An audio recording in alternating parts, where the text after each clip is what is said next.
Ready? Okay. Good evening. Welcome to the September 9th, 2021 meeting of the St. Mary's County Board of Appeals. We're located in the Commissioners of St. Mary's County Meeting Room of the Chesapeake Building, 41770 Baldridge Street, Leonardtown, Maryland. I'm Vice Chair Wayne Medinsky, with 4 other board members.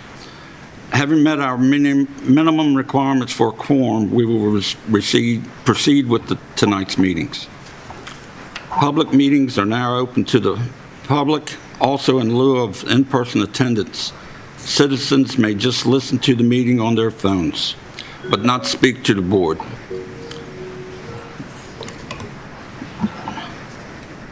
They may call 1-301-579-7236 and then use access code 963443, or view the meeting remotely on channel 95 and YouTube.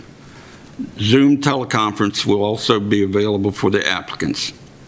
If any non-in-person citizens would like to participate by talking to the board during testimony, please call the following number: 301-475-4200, extension 1234. When you call this number, Ms. Sherry Young, recording secretary, will ask your name, address, phone, and email.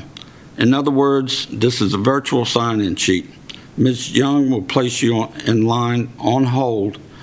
After I announce that, I'm opening the hearing up to the public testimony. I will open the meeting to public testimony after the presentations and testimony by the applicants and representatives have been completed. For both in-person or call-in, you will be asked to state your name and address for the record. I will swear you in. You will have 3 minutes to ask your questions or make comments directly to the board. Your comments will be recorded and heard by those of us in the Chesapeake Building, Zoom participants, channel 95, and YouTube. After the public comments portion of the meeting is over, the case will return to the board for discussion and its decision. Okay, I'd like to start with roll call. Start to my left. Guy Bradley. Good evening, Rich Richardson. Wayne Medinsky. Lynn Delahaye. And Danik Mayowski. Thank you. Good evening, Steve Scott, Board Counsel. Harry Knight, staff to the board. Stacy Clements, staff to board. And Neil Murphy is joining us by Zoom. Okay, thank you.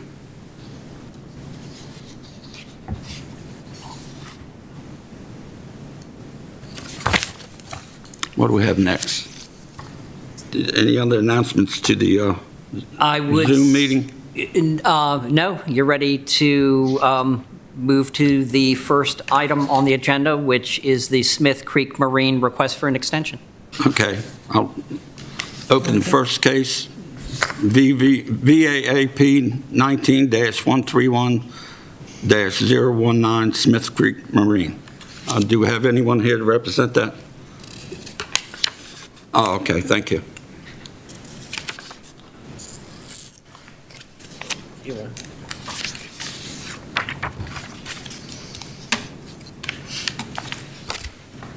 Okay, I skipped one thing. Did you want to do the board docs, how to, or, well, that's the one thing that we commonly would do, is the board docs, how to do it Okay. online? Yes, and then after that, I have to swear you two in. Yeah, okay. Okay, perfect. Okay. To navigate the Board Docs website, first you would have to access stmarysmd.com. That's stmarysmd.com. In the top ribbon, you would go to the Board Docs tab and wait for it to load. It takes a moment. And once you're to the Board Docs tab, in the upper right-hand corner,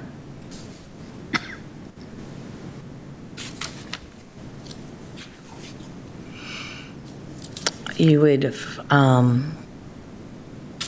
do the drop-down box to the Board of Appeals,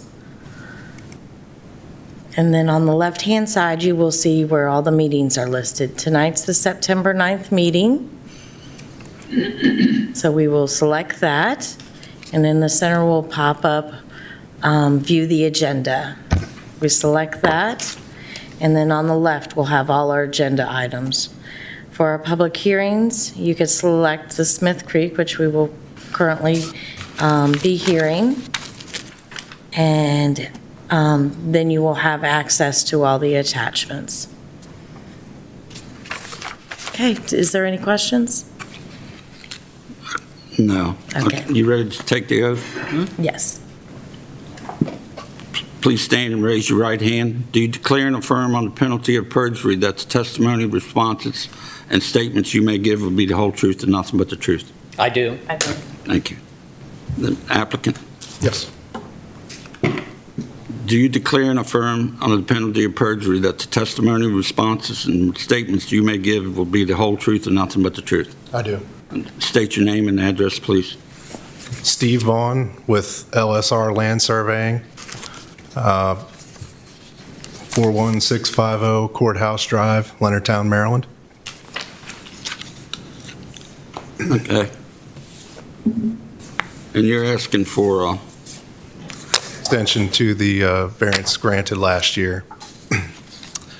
So we've had trouble getting our approval. This is a fairly complex, innovative, and alternative mound system for the Pier 450 property, the former Scheibel's Restaurant. So we've got most of our approvals, and actually today we just got word that we got the last approval we were looking for, which is Health Department and MDE on-site system approval. So now that we have that approval, all we have left to do is to get final site plan approval, and now that we have the MDE on-site system approval, we can finish off our wetlands permit approval. So we are very close to getting it wrapped up and being able to get that mound system in before the wet season comes along. do you have any idea how much more time you need? Optimistically, we should be finished in the next week or two. But I would like to request 6 months if we could have that. I don't have a problem with 6 months or even a year. I want to make sure you have Sure. enough time. Normally, we do a year, right? Do a year, so we could do a year extension. Considering he's, Mr. Vaughn, can you tell us when you expect the wet season, the time that you cannot install the mound to start? So I spoke with Heather Moritz of the Health Department this morning about that, and it is a case-by-case basis. Typically, it's once fall hits, that's usually the cutoff when the leaves start falling off. So you're close. We're close. Right. I'd rather make sure you have enough time so we don't have to Come. trouble you to be here again. I agree. Do we, any other board have I comments? totally agree. 6 months is 6 months is reasonable. 6 months from today would be fine. Well, that might cut it close with the wet season. I'd prefer giving them a year. Okay. I have And no that way, problem, I have no problem with a year. Good. Yours are good. any other comments? Do I have to open this up to the public, or? No, sir. Okay. This is, the board has the power to grant an extension. It's not a public hearing. And so you do have a sample recommended motion in front of you? I can hand you this if it would help. Oh, we have it. You want me to make a motion? Yeah. In the matter of VAAP 19-131-019 Smith Creek Marine, I move that applicants' request for an amendment for a longer period of validity per CZO 21.1.3.A through the approved variance order, signed by the board on September 26, 2020, be approved, to extend 1 year from today. Now, 1 year today would not give them an actual full year's extension. And also, I do want to point out that's a typo. The order was actually signed on September 24th. Oh, okay. Okay. So if you want to do a year from when the order was signed, that would be September 24th of 2022. Okay. So to amend that motion, that the board signed on September 24th be approved to extend until September 24th, 2022. I second it. All in favor? Aye. Aye. Aye. Okay. That's motion carried 5-0. Are they going to receive order for that? I mean, It will be in the minutes. I don't think we need to, but maybe the board's attorney, do we need to draft a new order? I think if we could just draft an amended or an amendment to the existing order for the applicant, that seems appropriate to me. Okay. I can take care of that. So I guess he'll be receiving that within 60 days? Or he's Yes, just going to yeah. keep on, so it... Just like one of our regular orders, yeah. So it'll come back to you at a future meeting for the chairman's signature. But meanwhile, he'll just keep on as he's gone. I mean, he's already been approved and, Correct. Correct. Yeah. Correct. Yeah. okay. Good. Thank you very much. All right, thank you.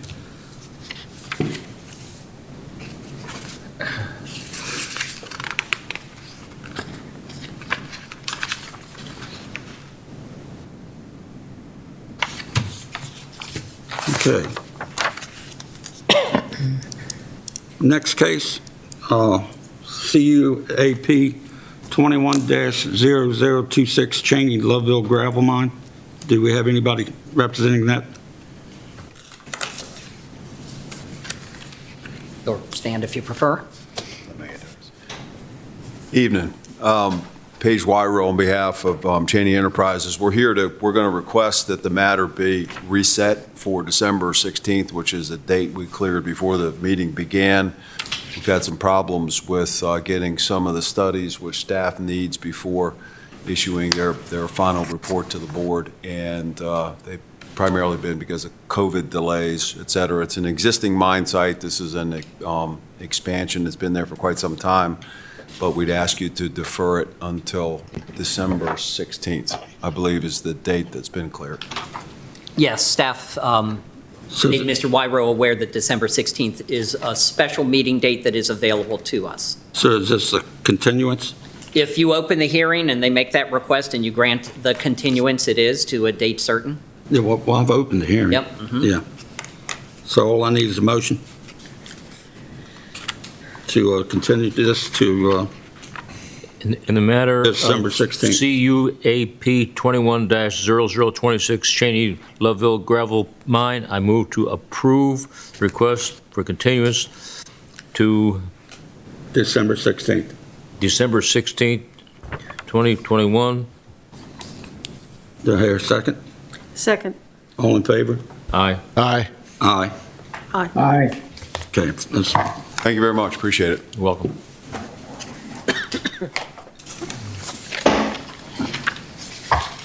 And the same thing, we don't need to announce an order or anything. I mean, we'll have to sign that, I guess, for the contingent. We don't need any of that, right? That's correct, Okay. yes. So I can move on to my third meeting. Our third case tonight will be VAAP 19-1713 Kelly property. Who do we have representing that? Good evening, Mr. Chairman. Chris Long.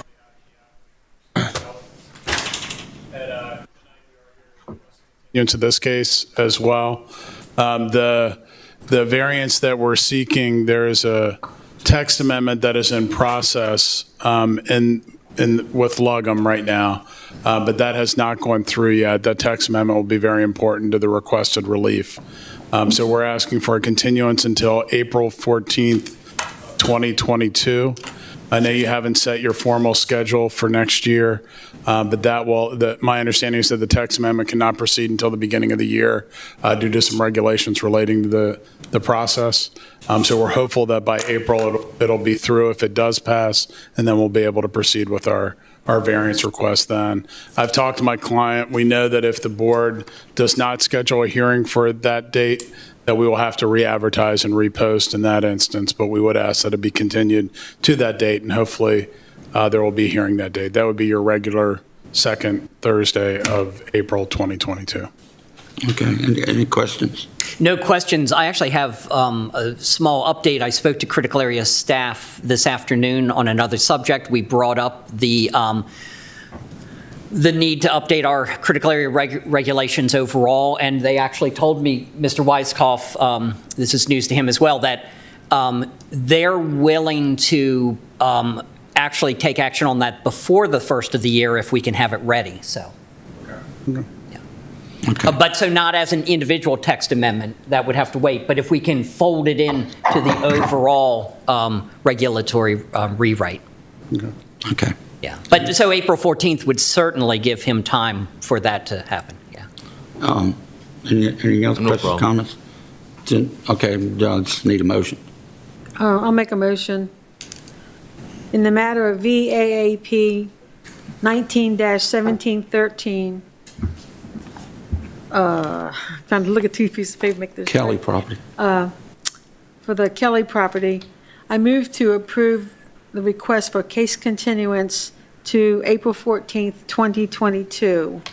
Do I have a second? Second. All in favor? Aye. Aye. Aye. Aye. Okay. Thank you.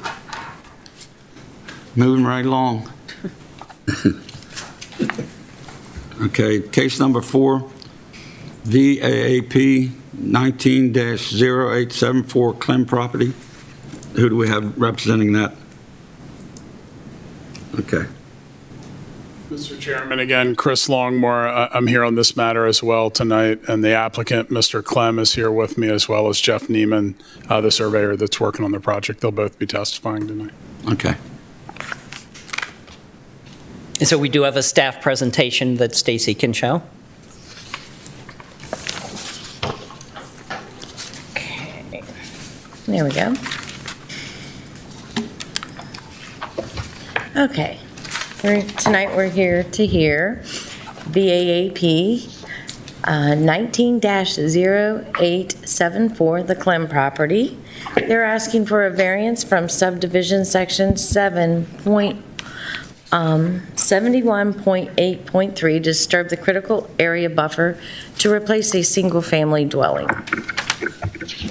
The property was posted and the legal ads was printed on August, or the legal ads were printed in the newspaper, Southern Maryland News, on August 20th and 27th. And the applicant posted the property and sent notification to neighbors within 200 feet on August 28th, or 25th of this year. The property is owned by Robert and Pamela Klin. It is located at 25107 Newland Road in Hollywood. It's located in the Rural Preservation District, and it has a limited development area overlay.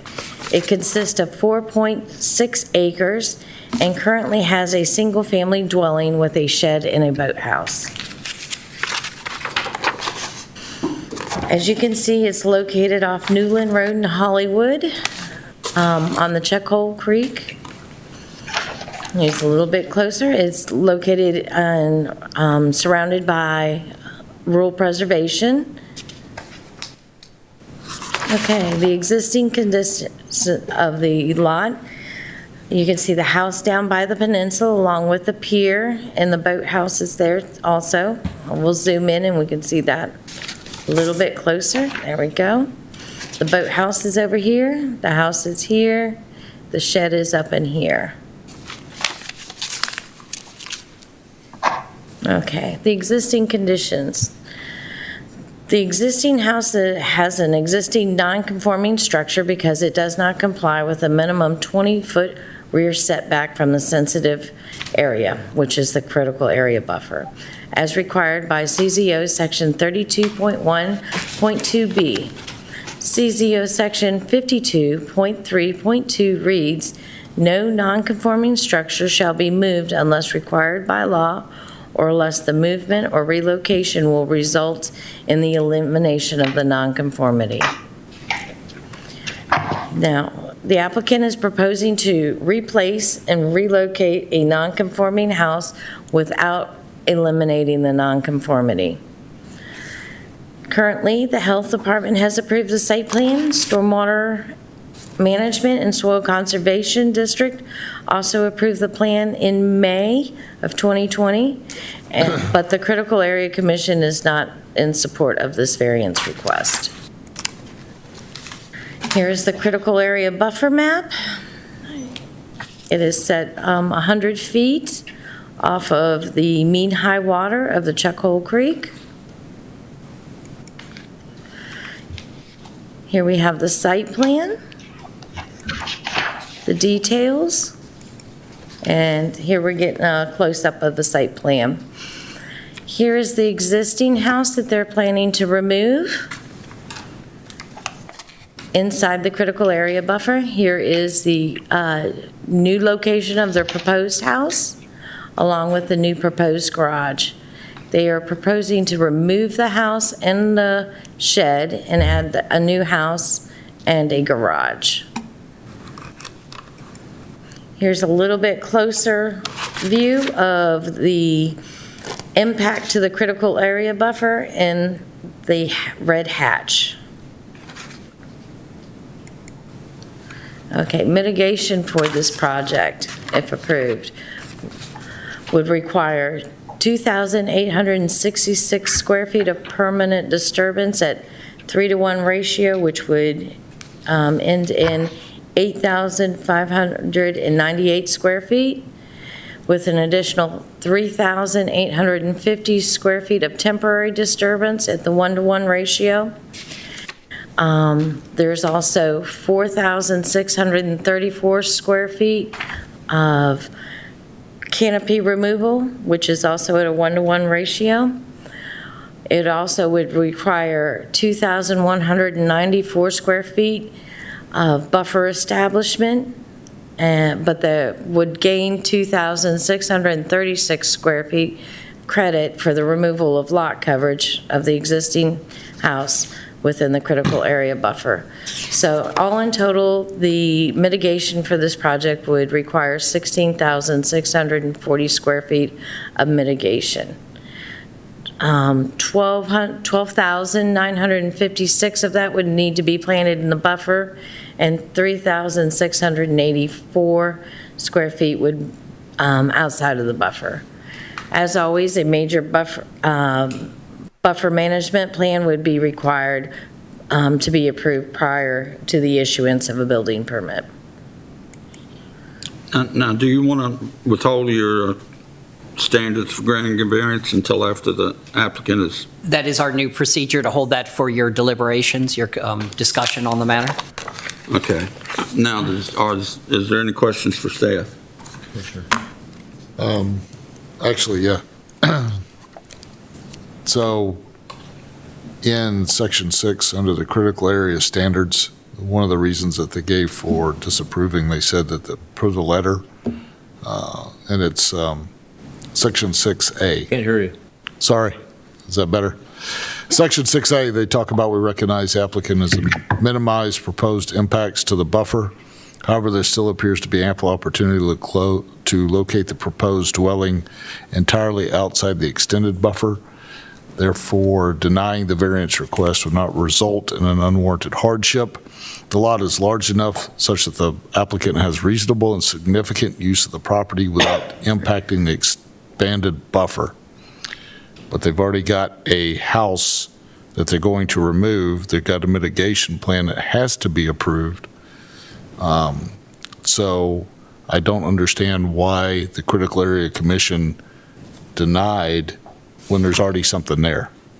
That's kind of my question. What was their train of thought? Some of you guys who've been on the board a little while can help me out with that. If there's already something there, why are they denying it? Does anybody know?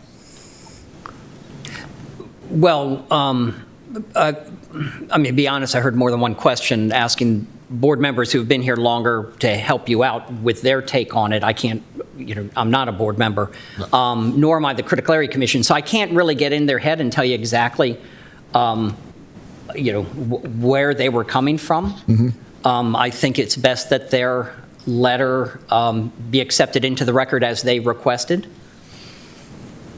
Not trying to delay the hearing from completion this evening, but you would have the opportunity to subpoena the critical area staff to come and speak to the board as part of the hearing process. But I'm not recommending that. No. But if okay. you truly want the person who wrote those words to speak on their thoughts at the time they wrote those words, I have no other solution. I think I was just looking for more experience from what people have seen, why they have denied something where there's already an existing structure. That's all I was looking for. I don't think I'm going to ask for any type If I could just kind of weigh in, and Sure. like Harry, I obviously cannot get inside their head and really determine exactly what their thinking was. But if you read the letter, it seems to me that their rationale is that they believe that the variance request fails in one prong of the requirements for a variance in the comprehensive zoning ordinance, and that is the demonstration of a hardship. And as Harry indicated, of course, that letter should be admitted into the record, and this board can give as much weight to that as a piece of evidence as you deem appropriate under the circumstances. Thank you. Mr. Bradley, your question is certainly pertinent, and actually it's the crux of the matter. And I think our whole hearing tonight will be about that question exactly. So Yeah, I think that's I correct. think we ought to just go ahead and proceed. And as it goes along, And I want to add one more thing. Just you used the word deny, the Critical Area Commission deny. They don't have the power to deny this variance. This variance hearing is before this board, but their letter is one that this board has not seen the character of this letter during a variance hearing in recent years, because typically when a person chooses to come before the board, they have what we call a letter that is not against. So I think board members would say they never write letters really approving. Right. But they either write letters arguing against, or they write letters of no opposition. No opposition. Thank you so much. That's exactly the point. You're right. This is the first one I personally have seen where they have come out and said something other than no opposition. Yeah. So, okay. So it's time to put in Mr. Longmore's Yes. flash drive. Yep. Mr. Longmore? Take that off the screen.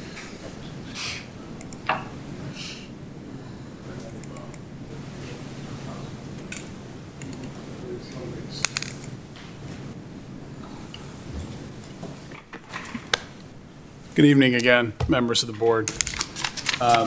Again, for the record, Chris Longmore with Dugan McKissick and Longmore, here on behalf of the applicants tonight. Before you get started, are you going to have other people giving testimony? We are, and we have three individuals here. I had mentioned before that Robert Clem, one of the applicants, is here tonight.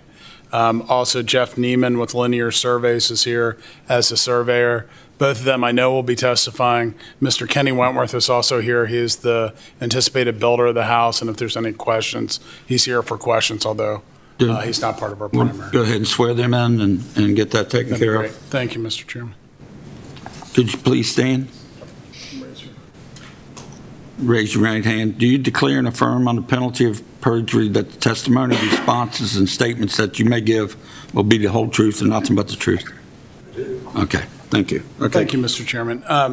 To begin, if we can go to the second slide, one thing I would like to reiterate, and I think Mr. Knight made it clear that, and I appreciate you doing it, and for the record, I concur with him, the Critical Area Commission cannot deny this variance. That's solely within the purview of this board. You can hear the evidence tonight and see if you think we meet the standards. And while we certainly wish the letter were not worded the way it was, we think that we can meet them. We think the evidence will show that tonight.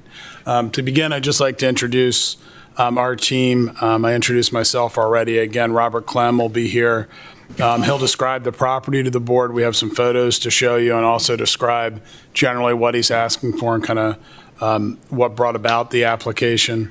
Then Mr. Neiman, Jeff Neiman, will speak about the site plan and go through that in some detail for the board to describe the nature of what we're proposing, and in particular show both what is existing on the property and what we're proposing to go in it, and the differences that will involve.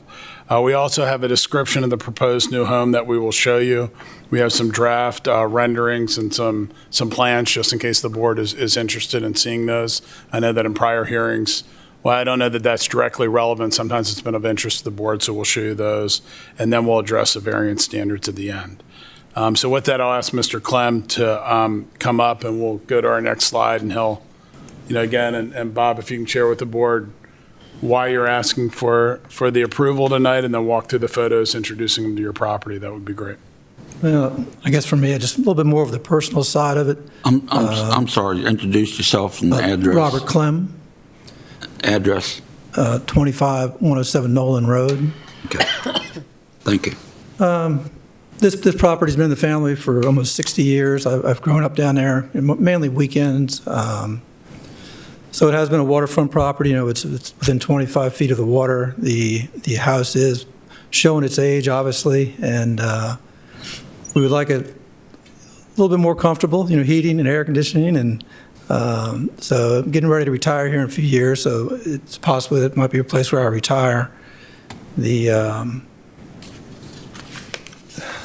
driveway is critical for me. We'd have a lot of trailers, boat trailers, utility trailers, and it's really the only way to turn around a vehicle is that circular driveway. So Chris and Jeff will talk more about the logistics of it and how this property is kind of pinched toward the front. So to move back, you would have to really disturb a lot more trees. We've picked a spot and from direction from the county and the state, we've backed off the hill some, the slope some, and placed the house basically in an open area that we feel has the least amount of disturbance for everybody involved. So we've really tried hard to make this good for everybody, and without giving up the waterfront, the driveway, and tearing down more trees if we would have to move it back. So anyway, so I guess my part of the point is that this is not something I decided to do a few years ago. We've been here for a long time. I've planned this house and saved for this house for 20-some years, and so I feel it's pretty reasonable what we're asking for. Thank you, Bob. Do you mind, there's a photo up on your screen, and the board can see it as well. And I know there's a series of photos that you had provided me. Can you just describe for them what's in each photo so they can become Obviously, more that's familiar? the existing house and the circular driveway that goes around, and right between the driveway and the house there is where we're proposing putting the new structure. Okay. The next slide. I'm sorry. Is that structure you're living in now? It's temporary. It's not temporary, but it's weekend type, vacationing type thing. Weekend, so you have another primary Yes, I live in residence? Sterling, Virginia. So And would that building in the previous picture, is that building going to stay there, or is that going to be taken down? That's going to be removed. Okay, that's the one thing that's going to be removed. The building there, and a couple slides later, I'll show you the shed that we were also going to be removing. Great, thank you. And so you're not going to be remaining there doing construction in that house? That's correct. Okay, That's correct. all right, thank you.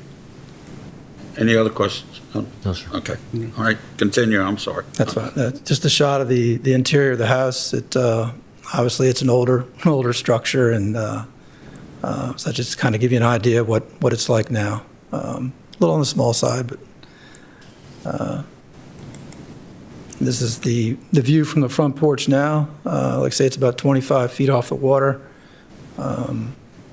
So we've pushed it back, I believe it's 50 feet further than it is now, and come off off the slopes. So we're trying to work with everybody as far as what they're asking for.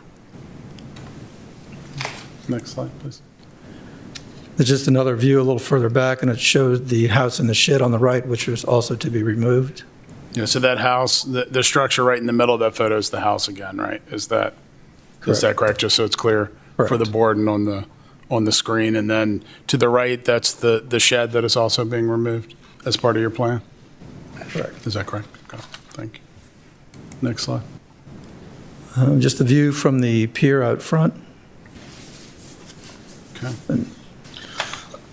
Last one. just the side view, they're basically showing between those chairs and that shed is basically where the new structure would be. And can you just share with the board how long you've had this application in process, how long you've been working and designing the property? Well, it's a long story, but in my head, probably 20 years, but actively pursuing it the last 5 or 6. I've gone through a couple different builders and engineering sites, but really active the last 4 or 5 years. And we've tried over the last year or two to, respond to what they've been asking for. When I think we responded pretty well, all except for maybe the total footage back. But we feel like we've moved off the slopes they are asking for, relocated the house. So we're really trying to be fair, do what you've been asking for, and but I think we've tweaked it about as much as we can. So that's why we're here. That's the testimony that Mr. Clem had prepared. He'll certainly be here if there's other questions, but if the board has other questions on him now, that'd be great. If not, I'm going to ask Mr. Neiman to come up and go over the site plan. Mr. Ignagowski, do you have any questions or comments? The questions that I have are the trees and not going to be the trees between the area of the house and the water line. Are they to remain? Yes, they do. I think we had one tree that was going to be removed. That's showing age and deterioration, but it is on the print to be removed, and Jeff has planted Can others. Mr. Neiman point that out on the plans? Is that? Okay. Mr. Ignowski, we can show you that when the surveyor's up to show you the exact location of that if that's Okay, thank you very much. Okay. Okay, thank you, Mr. Clem. We'll ask Jeff Neiman to come up. Yeah. And Jeff, you can just state your name and business address for the record. I'm Jeff Neiman. I'm the surveyor for Linear Surveys Incorporated here in Leonardtown. Our address is 42120 St. Andrews Church Road, right at the intersection of Route 4 and Route 5. Okay. And Mr. Neiman, I know the aerial photos are the first couple of slides, and then it gets into your site plan. So if you could walk the board through those slides, and I may jump in with questions as we go. And I think you've kind of seen this before, the aerial photograph, and you can kind of make out the extensive circle driveway and the clearing area for the pretty expansive parking area and the house. Bob came to me in February of 2019. So to say it's been a long road is an understatement. We've been going back, and Harry knows too, we've been going back and forth so many times with reviews. 3 submissions to the Critical Area Commission, so we have 3 sets of comments. But we'll get to that. We'll get to that more. So there we are in Cuckold Creek, largely forested, with the RCA overlay. Next slide, Stacey. Not much to see here. Just you can see the clearing area, the evident clearing area that we want to occupy with the new house. And go ahead for the next one, Stacey. Wait a minute, while we're right there. Yeah. Where you see the house on the other slide, the neighbor? Where would the new house be in, with that one? It will be, virtually identical. Maybe a little bit ahead of it. Actually, even further back, I believe. The back of our new house is going to be 55 feet away from the front of the old house. So it'd almost be a leapfrog of where the new house will be. As to that house on the left, did I understand, is it will it be about the same? Almost identical from visually looking at it, yeah. Okay. There's a significant ravine between the houses. Really? Right. That's right. And you can see that on this slide. There you go, Stacy. And you'll note that the critical area buffer is expanded on that side as well for the steep slopes. So unlike the county's slide that has showed you the 100-foot buffer, just the 100-foot buffer. We also have the expanded 100-foot buffer. So the site is quite pinched, which provides one of the hardships for us. So am I correct, just so it's clear for the board, Jeff, the green line showing on the site plan? That's correct. up, is that the expanded buffer that you were just describing? It's both the expanded and the normal 100-foot buffer. Okay. It's only expanded for the steep slopes on the west side there, where Stacy's at, yeah. Sir, help me out. Is that the green line, the expanded buffer, or the buffer?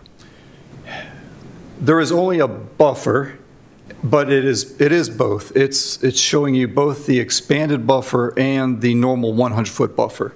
When the 100-foot buffer hits the expanded buffer, it just becomes expanded buffer. So Jeff, am I right, on the west side, the top part of your site plan, that's actually a little bit more than 100 feet from the mean high yes, tide? it's because quite a bit more than 100 feet, right. And it had to be expanded on that, but on some portions of it, it's just 100 feet from the mean high where you did not have to expand it. Is that like on the east side that stays? Right, the whole east side is the normal 100-foot buffer. Okay, who has the authority to expand the buffer from 100 feet? Well, it's a critical area regulation that. Who makes that go from 100 feet to expanded buffer, and how far can they expand it? There's no limit to contiguous 15% slopes. And who has the authority to do that? It's a COMAR regulation, correct, Harry? So Annapolis had the authority to create the regulation. It's the St. Mary's County Department of Land Use and Growth Management who has the responsibility of enforcing the regulation. So Annapolis has the authority to expand the buffer from 100 feet to whatever they want? No, when they wrote the law, the critical area buffer starts on a grandfathered parcel like this at 100 feet. And then it can be expanded for a variety of reasons, such as being contiguous to a non-tidal wetland of special concern, hydric soils, highly erodible soils, and steep slopes. So the shaded portion you see on this drawing are the steep slopes. And when those steep slopes are in the 100-foot and stretch beyond the 100-foot, the buffer stretches beyond the 100-foot to encompass the steep slopes. And who has the authority to challenge the expanded buffer? Can the homeowner or the property owner challenge that? Well, they certainly could tell us that there are not steep slopes there, and of course we have various various data sets available to us, such as the site plan from the surveyor, which shows steep slopes. We have steep slope layers on our GIS.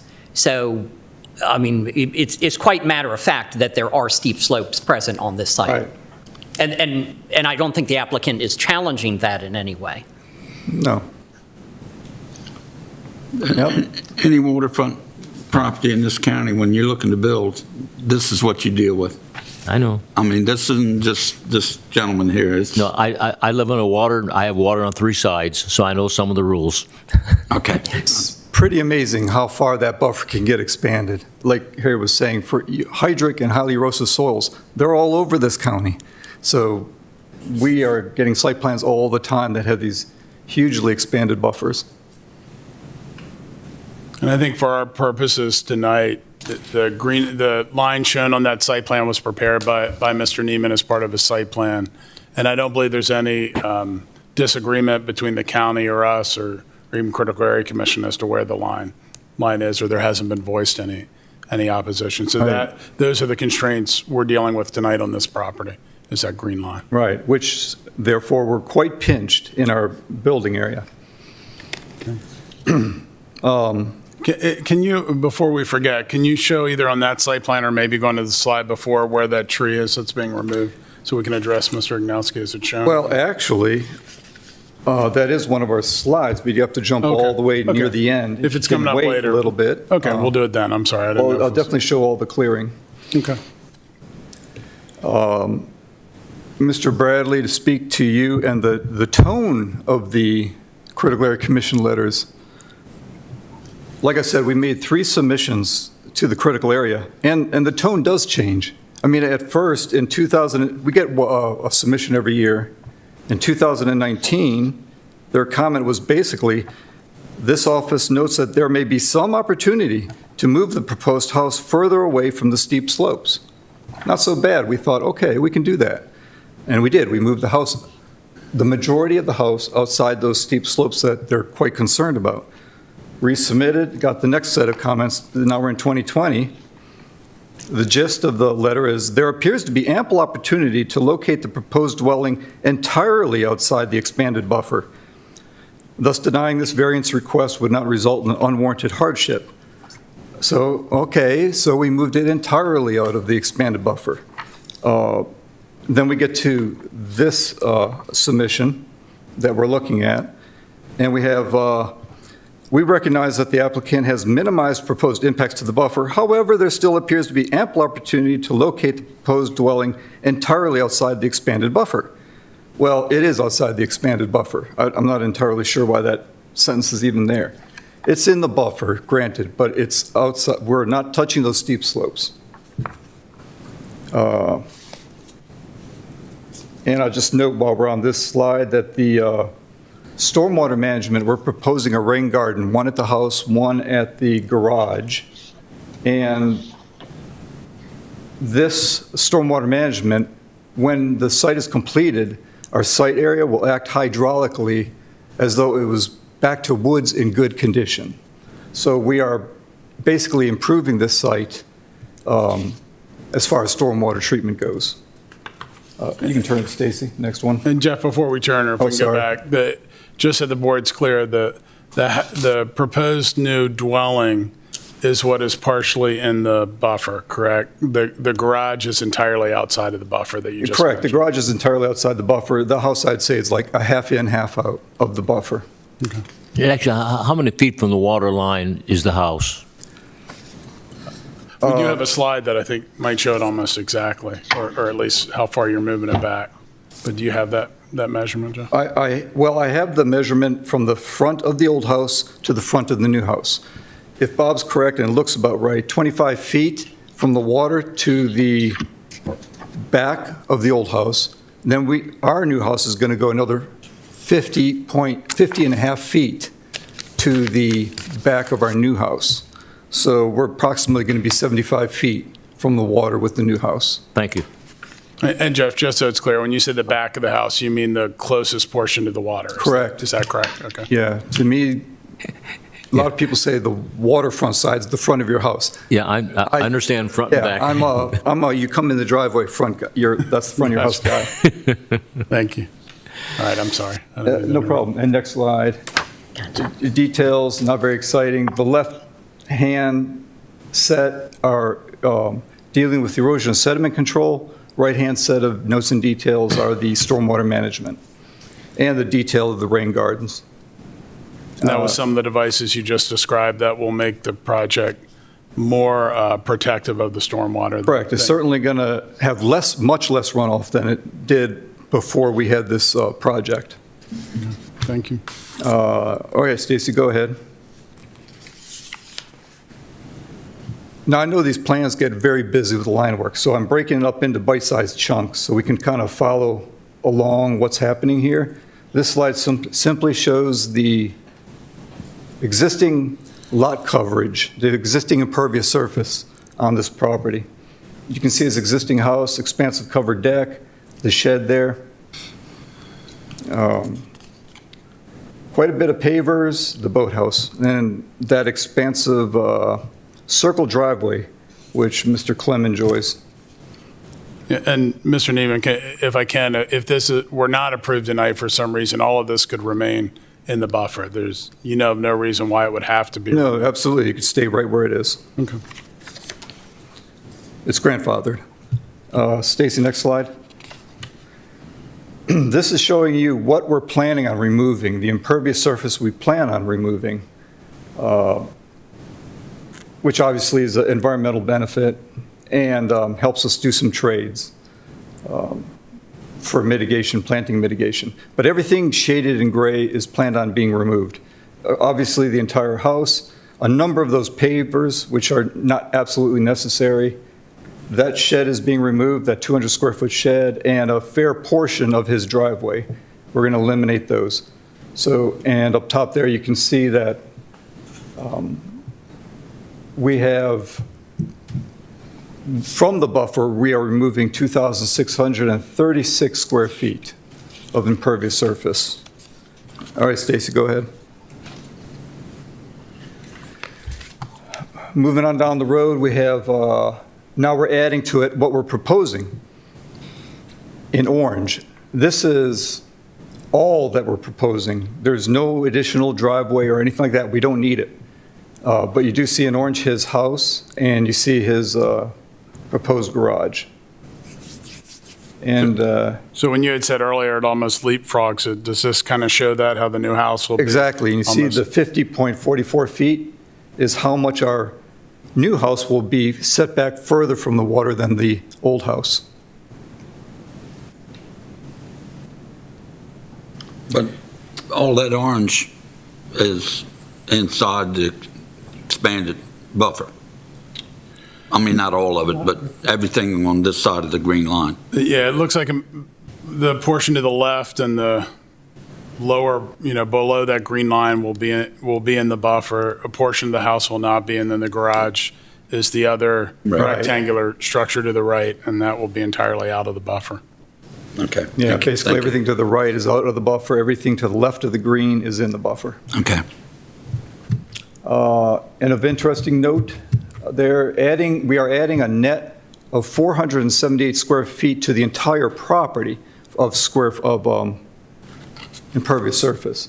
But we are removing 720 square feet from the buffer. So am I correct? And you may have said this just so it's clear. So if this is approved and the construction were done, there would be 720 square feet less in the buffer than exists today? Is that a fair way to say that?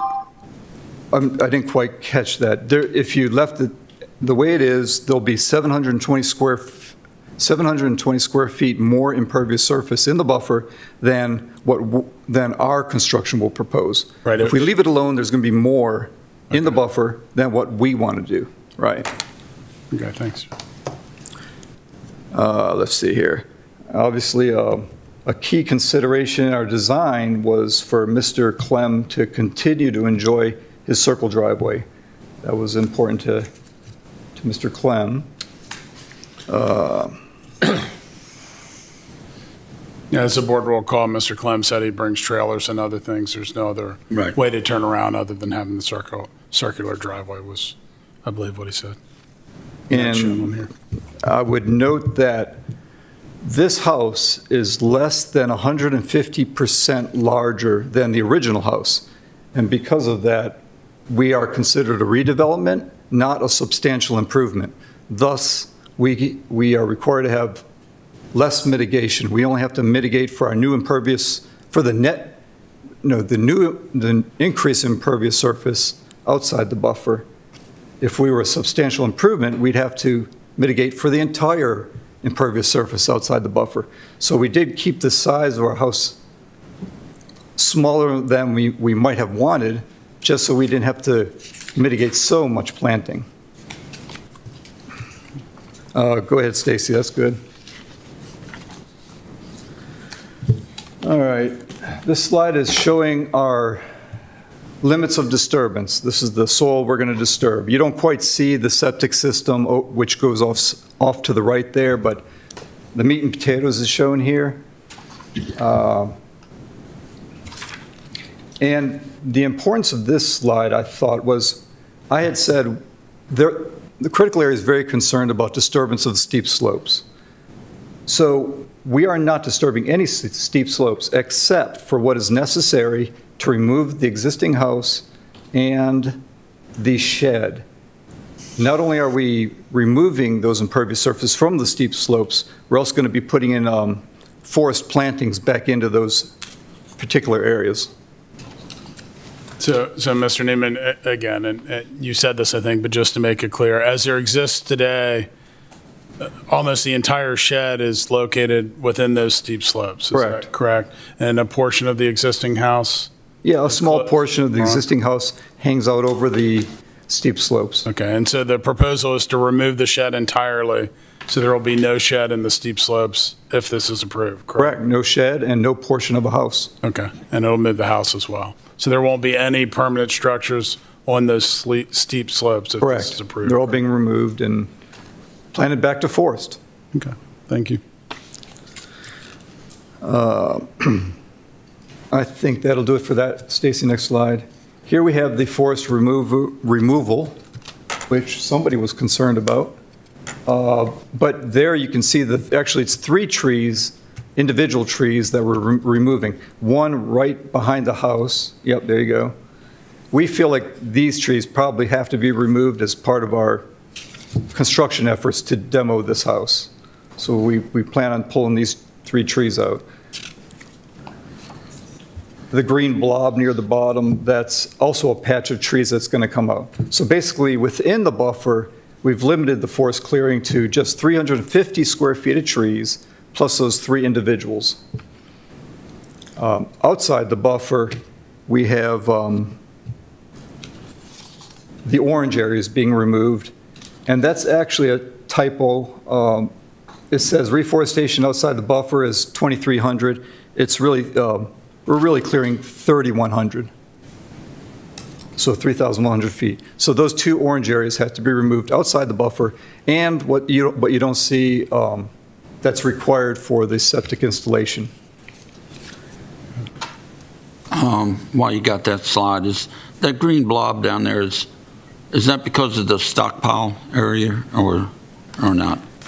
That is because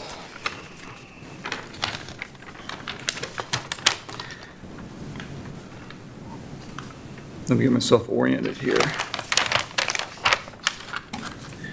Actually, that green blob is quite close to the new house. I mean, our new house is really right on the edge of that green blob. If you'd have to actually see the site plan, yeah, I don't know, you can't really zoom in on that, can you? No. But I was, trying to address that stockpile area you have. I was wondering what was there at the current time. As he states, the proposed house virtually kisses that green blob. Right. Removing that green blob gives the minimum necessary To build the house. to build the house and to provide the minimum 10-foot positive drainage around the house that we Okay. actually require to pass inspection. Right, minimally, we have to be 10 feet away from the house. So if we're kissing the trees, then we're 10 feet into the trees at that point. And this entire area is going to be wrapped during construction with super silt fence, not regular silt fence, to help keep the sediments from going into the bay. That was some of the detail on the second page of the site plan. Is that correct? Describe those type of Yeah, well, the measures super that are silt used. fence is shown on page 1 Okay. as an aerial view, and then the detail is on page 2. Yeah. If you mentioned the septic, am I correct that it'll be a BAT or best available technology? Right, because we're doing a demo and rebuild, it has to be a biological nitrogen reduction tank, which is going to be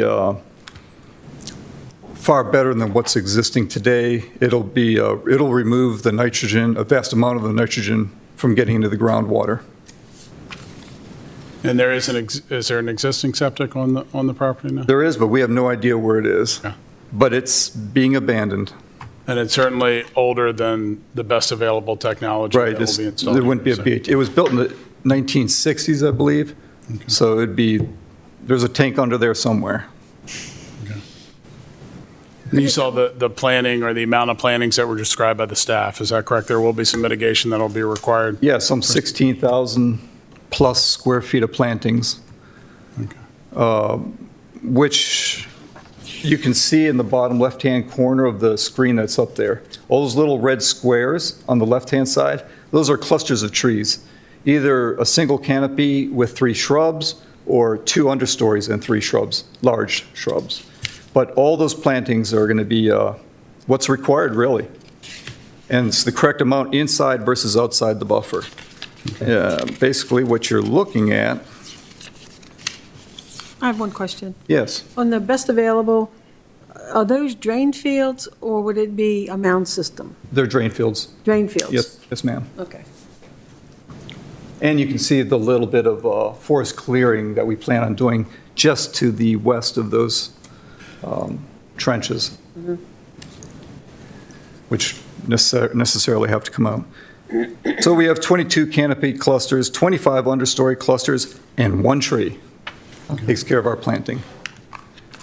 And the health department has reviewed and approved the site plan along with soil conservation. They have. Is that correct? Okay. And the stormwater management has also been approved? Is that? Yes, it is. I think those are the primary questions I have for Mr. Neiman. I can run through the rest of the slides with the board. He's certainly here if the board members have other questions for him about the design or site plan.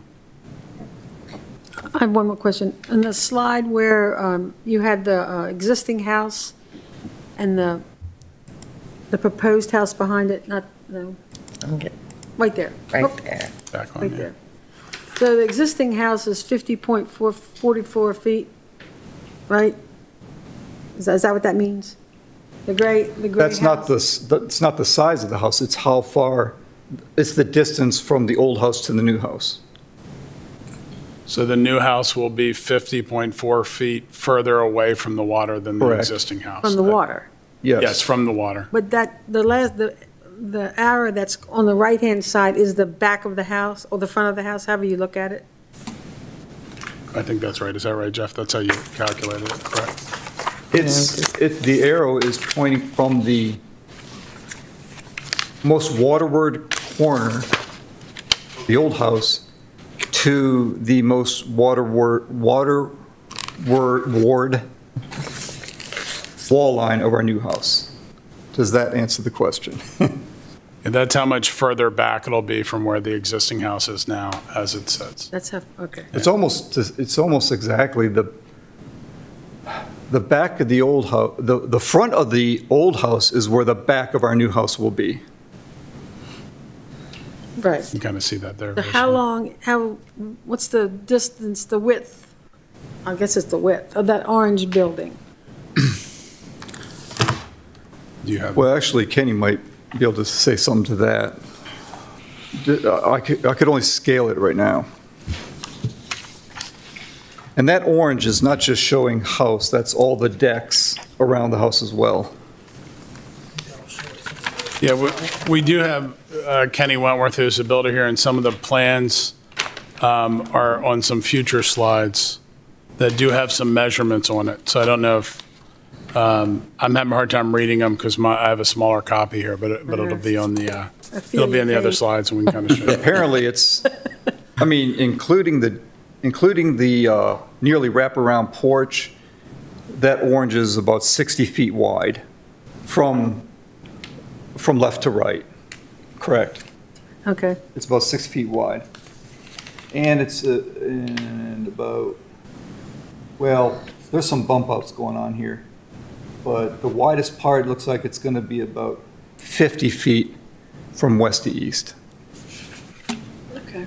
That's kind of the longest distance on each side? This is the longest, right, the longest in both directions, 60 by 50. The house itself, of course, is actually smaller, the foundation.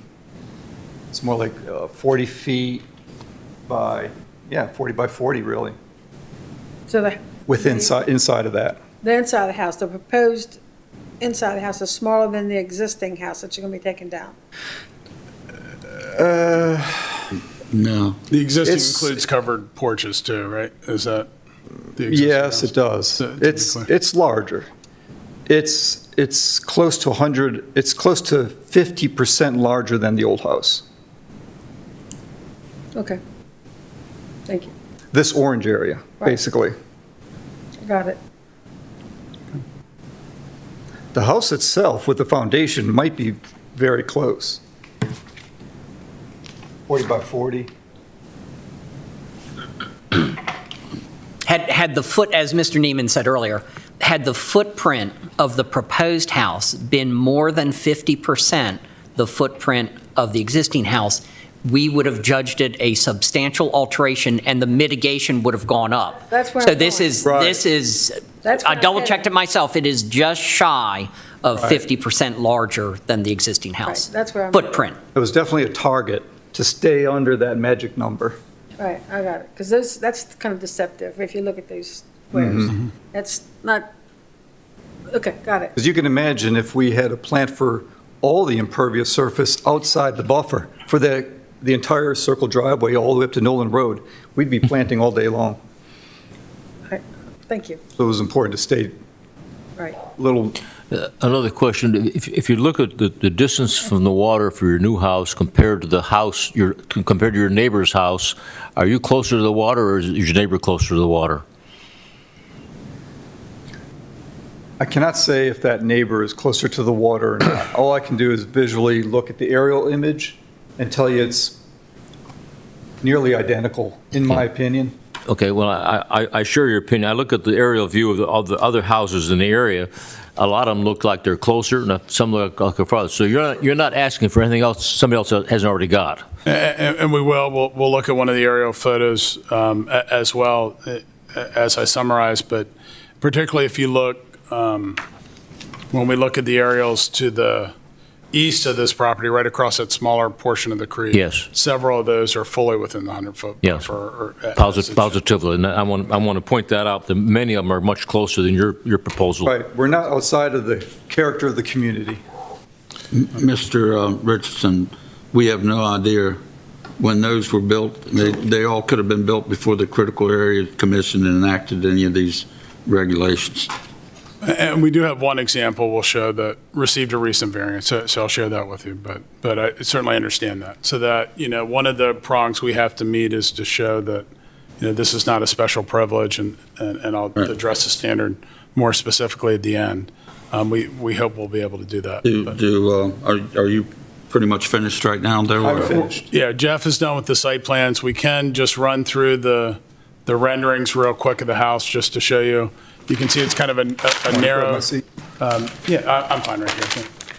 You can see it's kind of a narrow design of it. We can just flip through these, Stacy, kind of different sides of it. So we can go to the next slide.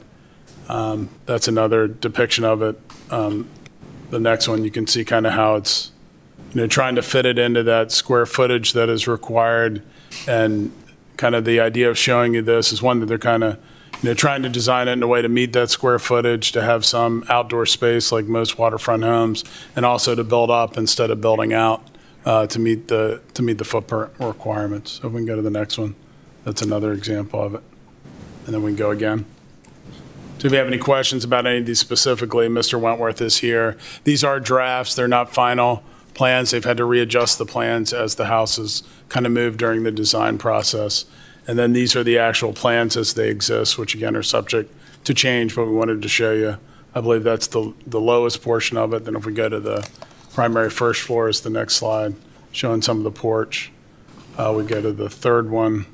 Stacy is the next one that shows kind of the second level up, and then the roof level or the top level is that one.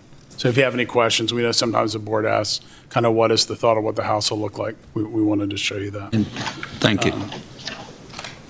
So if we can, moving on from there, we would like the opportunity to kind of address the standards. That I think is the next slide in this. I'm happy to do that now and let you know kind of why we think we meet them. And I'd like to share a little more information about some of the other properties in the area. Mr. Scott, would it be more appropriate for the staff to go first, or I think that I'd like to hear, or I think it would be appropriate to have the applicant address those standards, and I guess the staff can reiterate them for us. Okay, thank you. Thank you. Question procedure. Okay, thank you.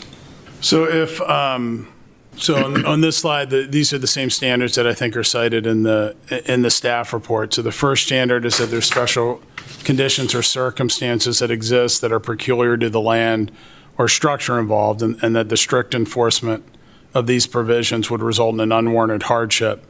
As we've looked at the site plan, and I think as Jeff's other exhibits where he kind of pulled some of the stuff out of there, you can see this property is severely constrained by the critical area. I've been before this board several times before. What I think is unique about this property in particular is that it is restricted on three sides. When you look at the west, the east, and the south side of the property, all of that constricts it. I know that there's been other similar circumstances where a property is essentially on a peninsula. It doesn't look as much on the east side, or on the west side, I guess, because there's another house there. But because of the steep slopes and because there is some water that goes in there, it is constrained by that. And the special circumstances or conditions that are required for us to show is that it's kind of the land itself that is in unique shape or topography. We think that this meets both of those in the shape of it and the way it's constrained, as well as the topography of it having the steep slopes that expanded the buffer for Mr. Clem on his property. The next two I've always viewed as being similar, or two sides of the same coin, so to speak. That strict interpretation of the critical area provision of the ordinance will deprive Mr. and Mrs. Clem of rights commonly enjoyed by other properties. And kind of the flip side of that is that it will not confer any special privilege on this applicant that would not otherwise be given to others. And if we could go to the next slide, and I think this is a way we might be able to demonstrate that. And Mr. Richard, I think you spoke a little bit of that. This is an aerial that I think we've seen in the staff report and in ours. You see our property is right there in the center. If you look immediately to the right of that, there's a property with, I think the address is 23005 Briscoe Road. That's a property that I alluded to earlier, Mr. Medinsky. That is a property that was before this board, although none of you as members were on the board. It was in 2017. They likewise requested a variance to reconstruct the house that is on that property. You can see it depicted here. And Stacy, maybe if we could pull up, if it's possible, to pull up Exhibit 2, Attachment 2, that's the critical area buffer map. That is in I think the staff exhibits. Exhibit 2.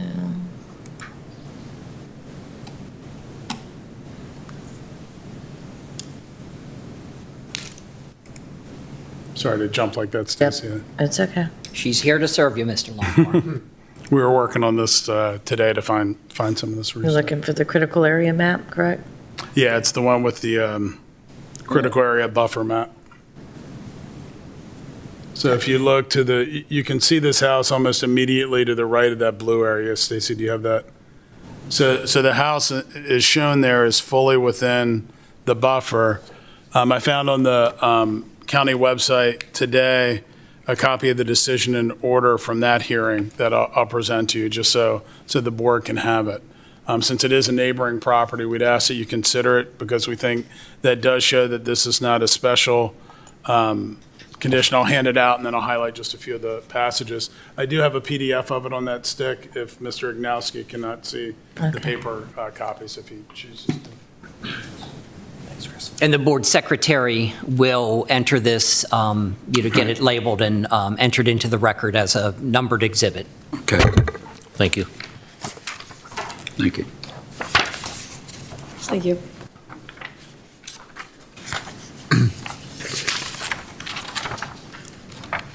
Well, thank you.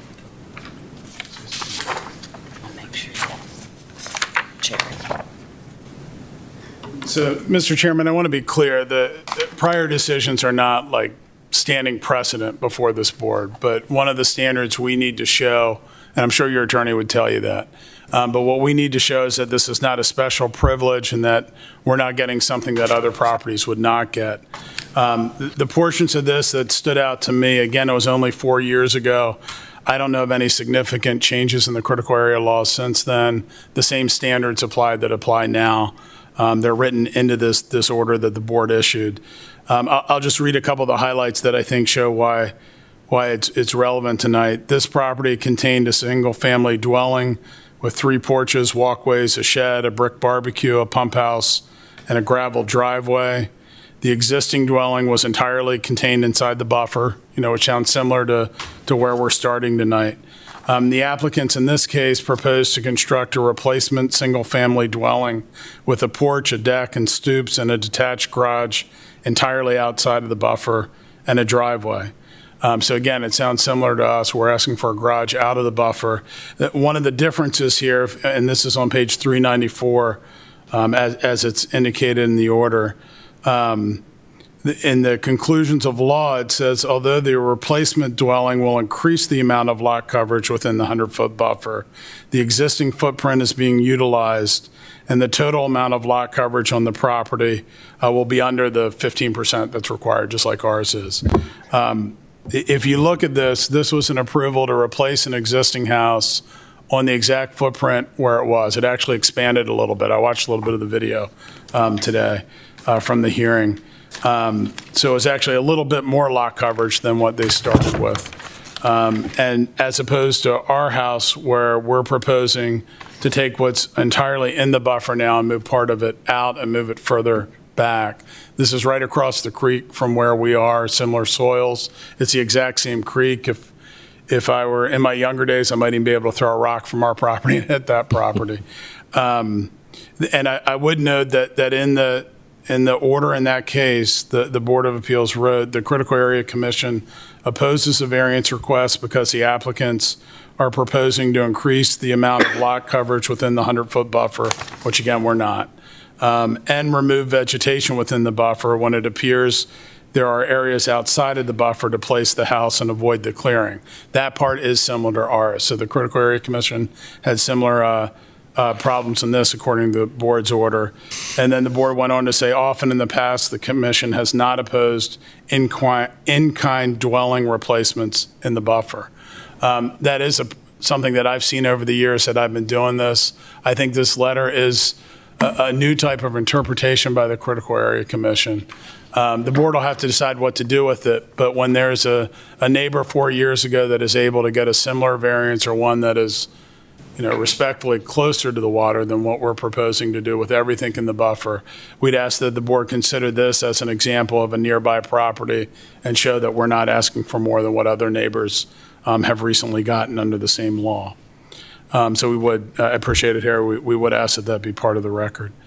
The other three standards that are here is that the variance is not based upon circumstances or conditions that are the result of actions by the applicant. The property is shaped the way it is. Mr. Clem and his wife have done nothing to do that. They've owned it for over 60 years, or it's been in Mr. Clem's family for over 60 years.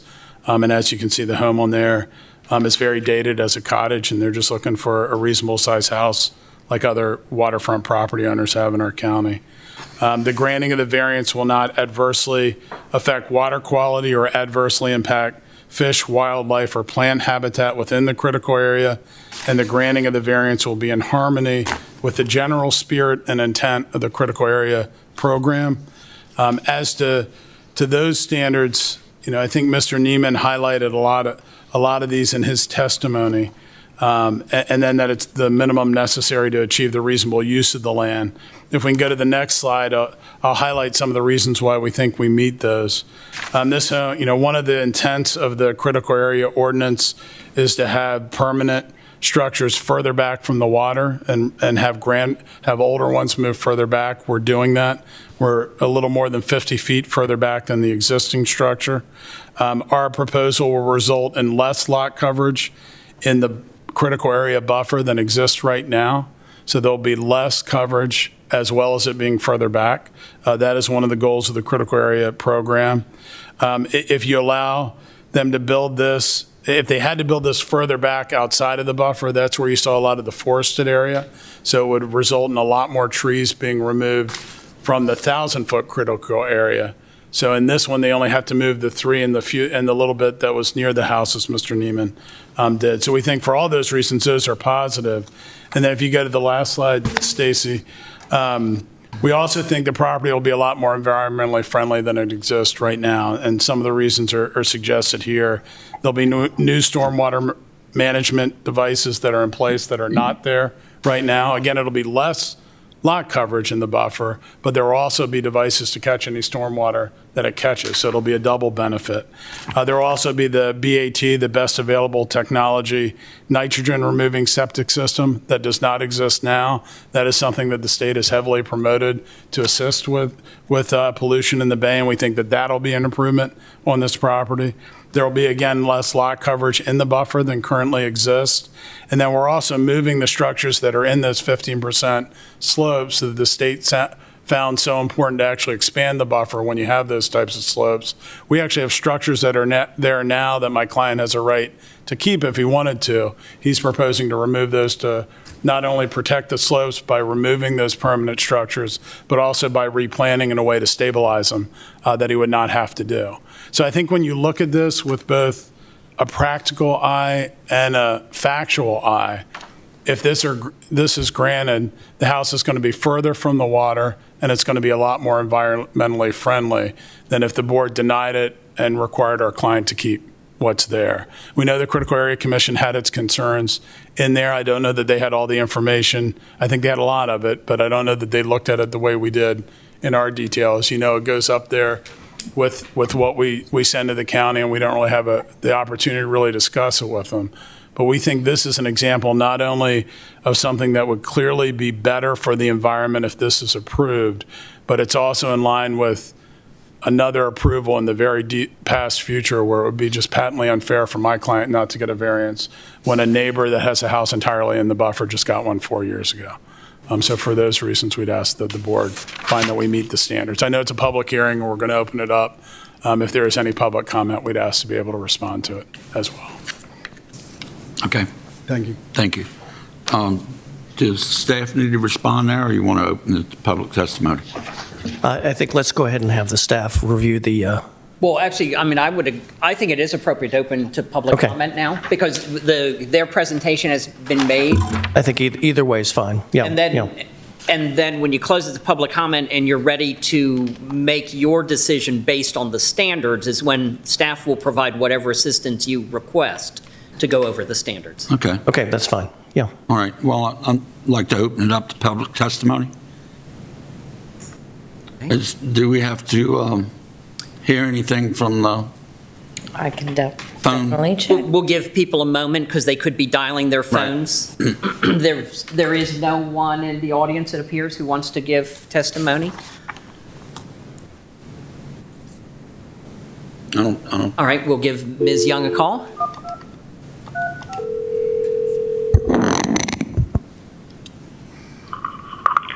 Board of Appeals. Ms. Young, do we have any calls? We do not have any callers at this time. Thank you. Thank you. Do we want to give them some more time, or I mean, that's kind of rushed. You can As give it far a as- bit more time.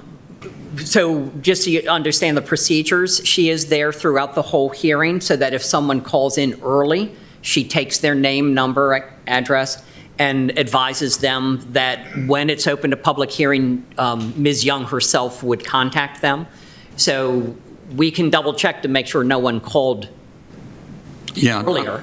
Yeah, Yeah. yeah, okay? Yeah, I just want to make sure that base is covered. Right, I don't and want anybody. She literally could be on the phone with someone at this precise moment, so let's give her another try, okay? And while we're checking that, I would note, and this is on board docs, so I assume the board has seen it, there was a letter of support from a neighbor that was submitted, I think today. I saw it go up on board docs. I saw that myself. There Kinda was late. a neighbor across the creek who was supportive.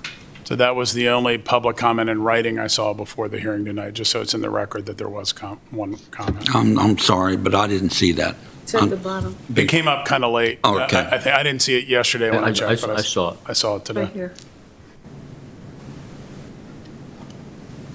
Okay. Okay, Ms. Young? Okay. Do we know which neighbor? The Lessels. Dawn. I might have. Board of According to Appeals. this, it's the Lessels. Young, have we had any more callers? There have not been any phone calls this evening. Okay, thank you. Bye-bye. Bye. Quiet night. Okay, well, we'll close it to public testimony. Mr. Knight? Okay, so if you like, it's not staff's words, it's the Critical Area Commission. But if you want, but most important, it gives you the standard on the slide if you want to, Stacy or myself to read that standard one last time. Yes. Yes, May I? Okay. Yep. Okay. That special conditions or circumstances exist that are peculiar to the land or structure involved, and that strict enforcement of the critical area provisions of this ordinance would result in an unwarranted hardship is the first finding. I think it's appropriate that the board discuss that standard.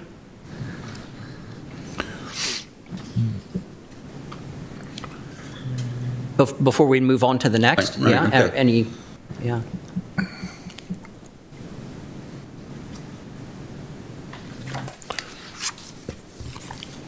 So that last sentence there, they're talking about the lot is large enough such that the applicant has reasonable and significant use of property without impacting the expanded buffer.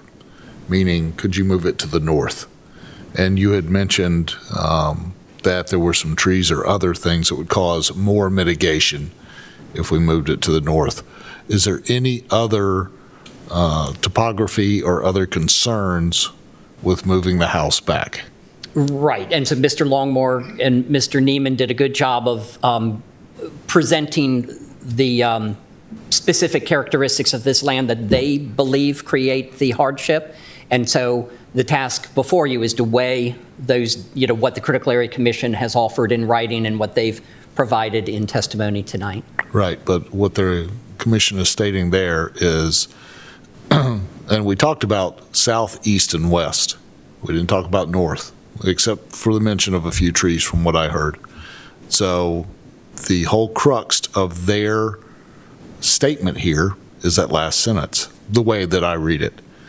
And I was just wondering if there's any more detail that y'all could provide about why moving to the house north would cause a hardship. Did my question make sense? That's my question, y'all. Whoever wants to talk. Because the constraining buffer on the east and west sides, if you were to take this house and actually move it north, you would actually get this house plus its 10-foot limits of disturbance, you'd have to move it just about 200 feet from the water in order to, instead of the 75 we're hoping for. And it would put you basically where the garage is, and the circle drive would have to be totally regraded. So it would be a much larger amount of forest clearing and grading and impervious surface, to accomplish that.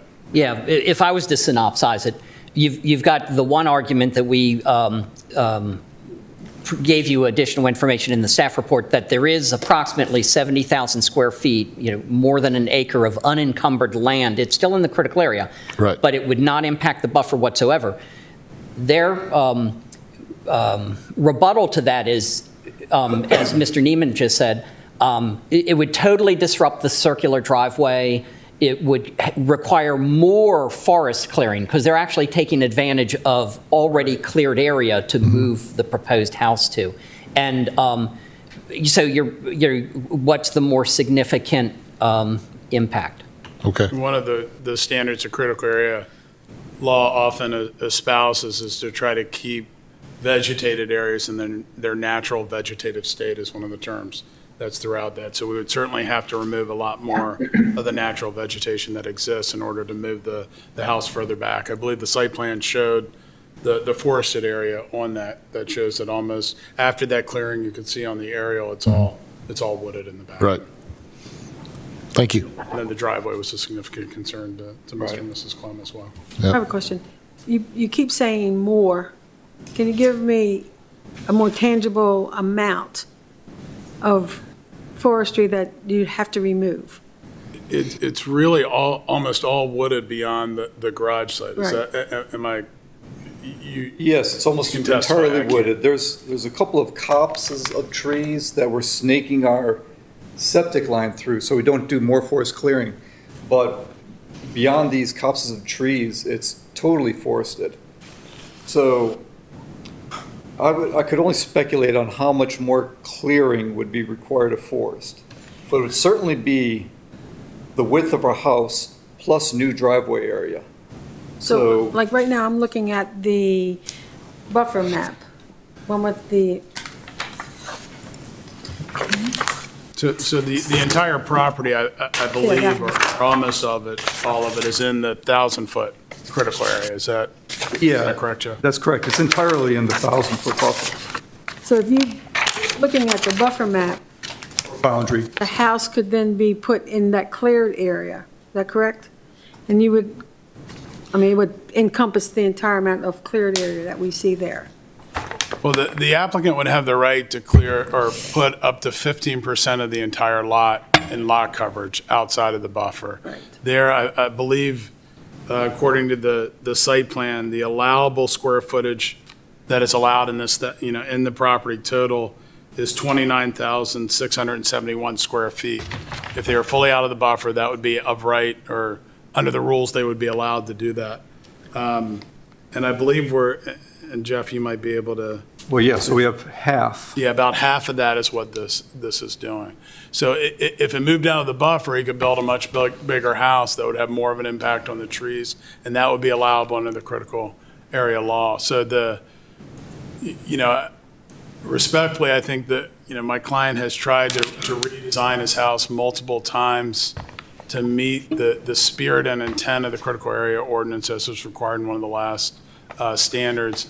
And he's made it a smaller footprint and moved up so that it'll have less impact. If he moved back, he would have the option to make it a lot bigger and have a bigger impact on the trees, back there. And all that would be different is that there'd be a little bit less in the buffer up front than what we see there. And so, to give you an exact mathematical number, the limit of disturbance within the buffer, as proposed, is 6,716 square feet. A good portion of that, a very majority portion of that, is already developed land. So you'd be moving at least 6,716 feet of new disturbance, removing existing canopy in a forested area. If he decided not to make it bigger, right? That's if he just moved this plan back. Exactly, exactly. That's what it would do. But he would have the option of doing more under the law. That's why we really believe on the standard where it meets the spirit and intent of it. That's why, to make the smaller footprint, to move it back, all of those reasons. Okay, thanks. And then his requirement. Mr. Ikniowski, do you have any comments? I kind of agree with Mr. Longmore that I think the applicant has done perhaps the best that he could on the site, while still enjoying the property for the view and the waterfront qualities that are there that his neighbors have. One of the things I heard is that there is no known septic system, and with that means that anything that's flushed in the toilet or down the drain now, we don't know where it goes. We've got a good idea where it ends up, and I think that's a gigantic improvement to have a nitrogen removal septic system on site.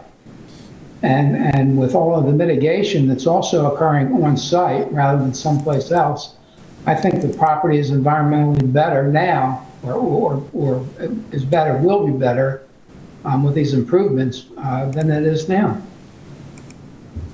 Okay, thank you. So, Chairman, we could move to the next Right, standard, move to which the I next. think Mr. Ignowski and Mr. Longmore touched on, that about depriving the applicant rights commonly enjoyed by other properties. So if there's no more discussion on this subject, we could move to the next one. But I'm not trying to move you along. No, that's fine.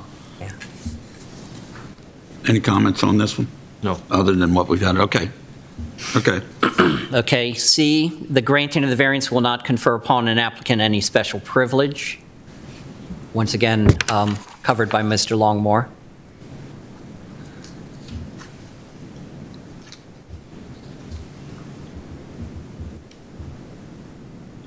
Okay. And you've had ample time to read the critical area comment on that subject. D, the variance request is not based upon conditions or circumstances that are the result of actions by the applicant.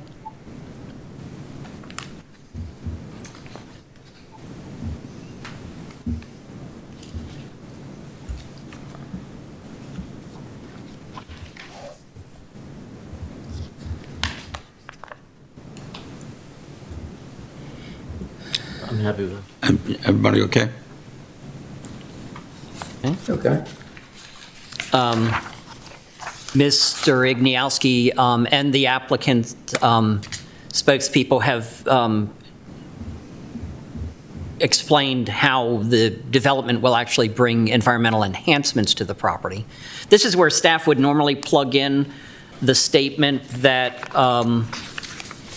the mitigation totaling 16,640 square feet is specifically intended to address the environmental impacts. And I think it was already highlighted that the Health Department and the Soil Conservation District did approve it under their regulations, even though those are different. So we think that that supports that as well. Yeah, and stormwater management.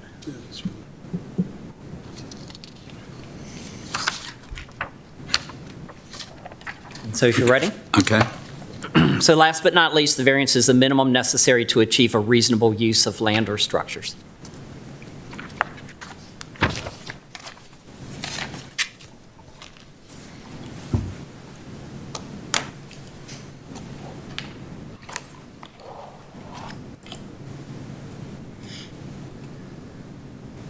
Okay. Let's see, one subject we haven't talked about, and it concerned me, and it concerns me with a lot of these, is the stockpile area. Is that a cleared area already, for the most part, or what? Let me take a look at the plan again. Because on that, to clear area, to stockpile, I wouldn't be happy. It is an with. existing cleared area, I believe. Mr. Neiman will tell me if I'm wrong. I mean, without us seeing the property on it, Sorry? Without seeing the property, I have to, Right, that's to your testimony. Yeah, and it's outside the buffer. Right. It's in the vicinity of the proposed garage. it's another feature snaking in between trees. This is our stockpile area, which will be removed when it's done and stabilized. Within the circular driveway. All right. Right. And it'll be, it will have silt fence wrapped around it and a multiple berm to get into it. So there's no way that sediment's leaving that area. When we're done with it, it's gone. But it's not in the buffer.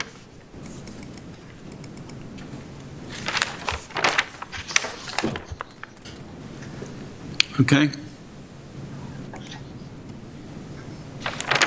Comments?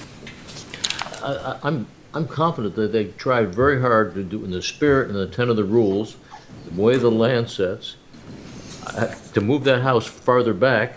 It still has to go back quite a long ways to be inside the buffer. So I think they did a good job.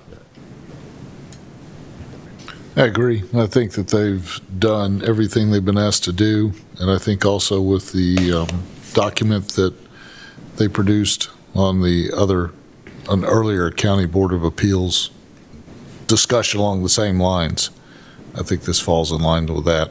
And I like it. I like everything they've done so far.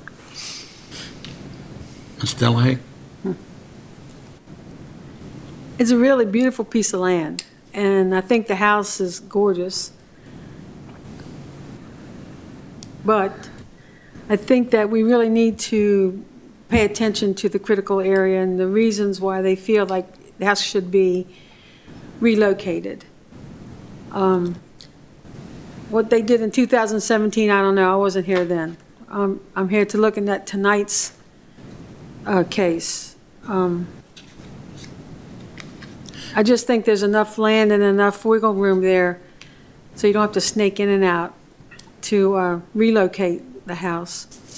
The existing foliage that will have to be taken out will be mitigated. So I think it really needs to seriously consider listening to the Critical Area Commission and their suggestions. I have the laws written. Mr. Igniowski? I think the applicant has done a good job in trying to meet the critical area requirements. He's had 3 go-bys with them, and the comments seem to get better and better each time. And again, I don't know that the critical area has taken into consideration what moving the house back may have on the existing woodlands that's in the critical area on the site. And I think he's tried to minimize that. And again, by mitigating the disturbances on site, I think is great. It's not a fee in lieu of in this particular case, but it's mitigation on site to make the site better. I think too, though, the fact that they've been back 3 times to the critical area, and each time you've done a great job trying to finagle it, they still aren't able to grant the thing. I think the laws are written for a reason, and I think we really do have to consider that. When I started out thinking about this and listening to the arguments, I was kind of going the same way you were. But for me, what's kind of changed my mind has been the fact that to move the house, they're going to wind up doing more mitigation over a larger footprint and upending natural landscape and natural trees and plants than if they're just kind of going with the way that they're going right now. The fact that they're going to have even less footprint, even if it's a bigger house, but less footprint. They're returning some land back to natural state. They're improving everything.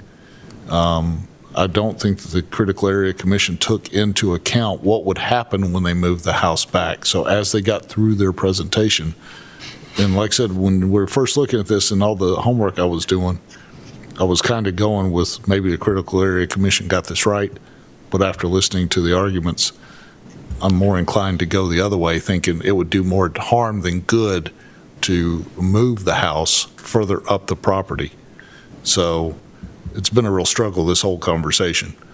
But my personal opinion is they're doing everything they can. I think they're on the right path. And then when you brought in and I know none of us were here in 2017, but still, this has happened before, and it got approved.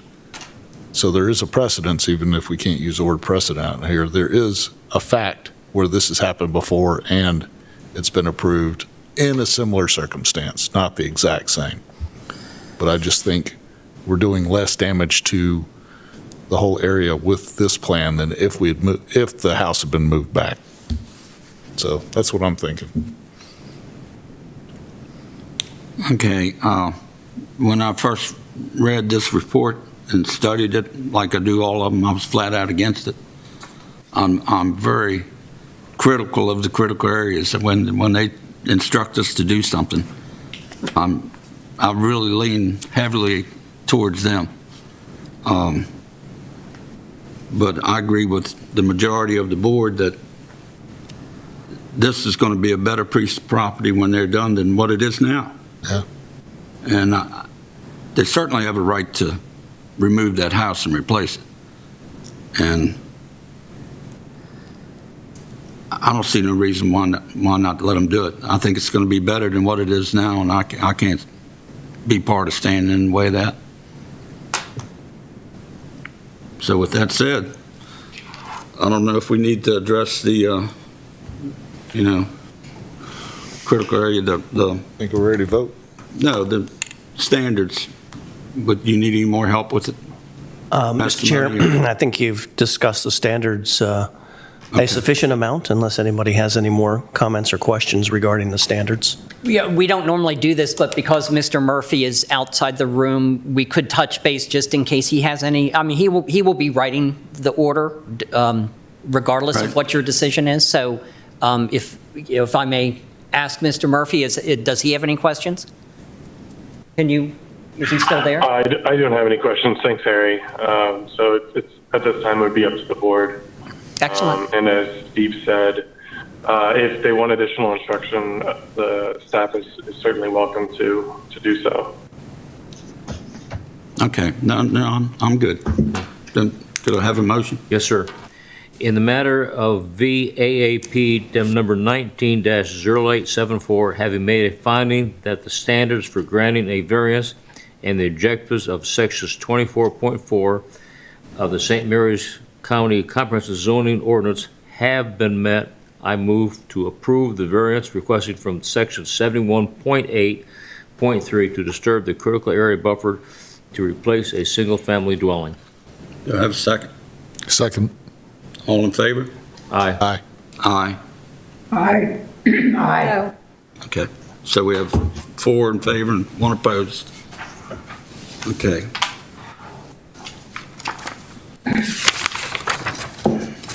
Where are we at?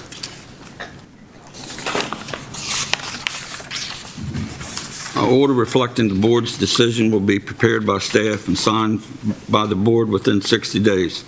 A 30-day period following the date of the order is signed, during which any aggrieved party may appeal the board's decision to circuit court. The recording secretary will mail you a copy of the order when it has been signed. Thank you very much, Mr. Good luck. Chairman, members of the board. Thank you. Have a good night. Yep. Thank you, board. Only other thing we have is minutes. Good job. Everybody have a chance to look at the minutes? Any problems? No, sir. I did not see any this time. Just need a motion to approve the minutes. Make a motion the minutes be approved? Second. All in favor? Aye. Aye. New business, the Ridge Carnival's going on this weekend and next weekend. Please help out our volunteers. Actually, doesn't land use have a survey out?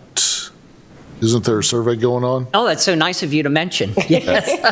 Our comprehensive plan update survey has been released to the public. We do need people to take the opportunity to fill it out.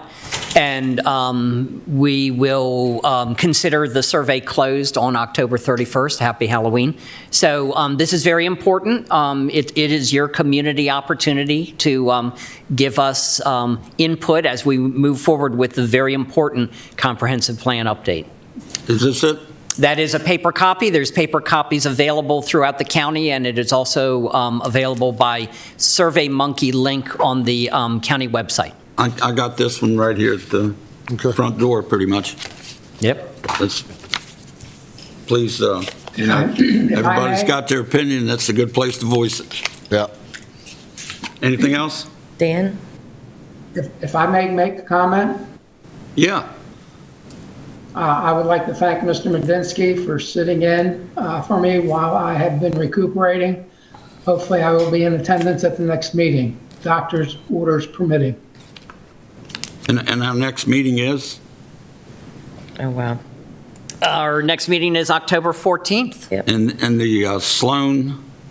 So our next meeting will be entirely virtual, so as to accommodate the expected overcapacity of maximum 32 people in this room. So to be fair to all parties, neither the applicant nor the public will be allowed in the room. It'll be the board and staff only. But in case anyone else hasn't heard, because it was scheduled for next week. It was scheduled for next week. Everyone who was at the previous hearing has been mailed a personal notice that it has moved to October 14th. It also will be re-advertised and the property will be reposted. Okay. There are 2 other hearings that night, so it could be challenging to get through all 3 hearings that night. But we are going to hear the Sloan hearing first? First, Okay. to accommodate the public who did not get the opportunity to speak at the last hearing date, the original hearing date. And thank you, Dan, for being part of this. It certainly helps. Anything else? You're welcome. No, sir. No, sir. Have a motion? Move we adjourn. Second? Second. All in favor? Aye.